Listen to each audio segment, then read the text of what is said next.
Nak ano, okay na? O ma, okay na. Ito na yung motor. Yung sasakyan dadali na lang dito mamaya. Aba may bagong motor yung mga yun Sana naman kaya kumuha ng pambili ang mga yan. Mare, yung anak ni Nima tatakbo ng SK. Ah talaga ba?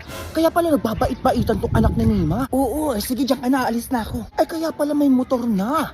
Teka nga, matawagan nga si Kap. Buti na lang nakapagpalabas na tayo ng sasakyan tsaka motor. O dalhin mo ako bukas sa Baguio ha. Ay sige ma. Ay bukas pala makukuha ko iPhone 14 para mapalitan na tong cellphone ko. Huwag na yan, Junjun. Anong cellphone na yan? Kumuha ka ng bahay. Di kaya lupa para may sarili na tayo matitirhan. Bahay? O sige yun na lang. Feeling ko talaga mananalo ko eh. Ako din, nagpiling ko din yan. Buto na lang talaga sikat ka, magaling ka magpakit-kit ng ganyan-ganyan. Kundi walang boboto sa'yo. Hoy, ano Mima? Ganun-ganun na lang yon? Ano na naman yung basing?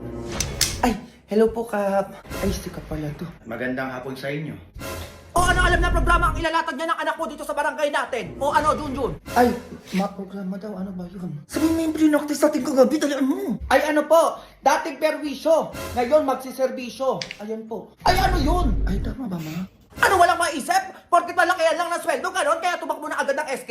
Research ka namin yan ni Junjun, di pa magawa, tapos mag-SK pa? Diyos ko, baka magpabigat ka lang din yan sa barangay, ha? Ay, ano ko talaga sa akin? Bakit ako sinasabi ko sa'yo? Baka mamaya puro paliga at beauty contest lang alam mo, ha? Baka may epal tong batang to ha. Eh dapat Kap, may debate na mangyayari sa lahat ng aspiring public servant, eh. Alam mo, debate daw. Bakit di mo ba kaya yun? Oo, ayoko nun. Baka wala akong masabi doon.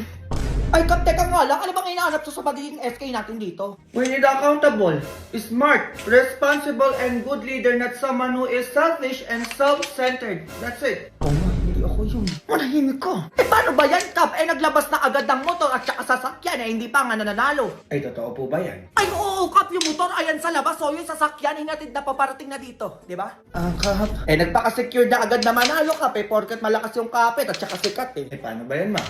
Disqualified na po yung anak nyo.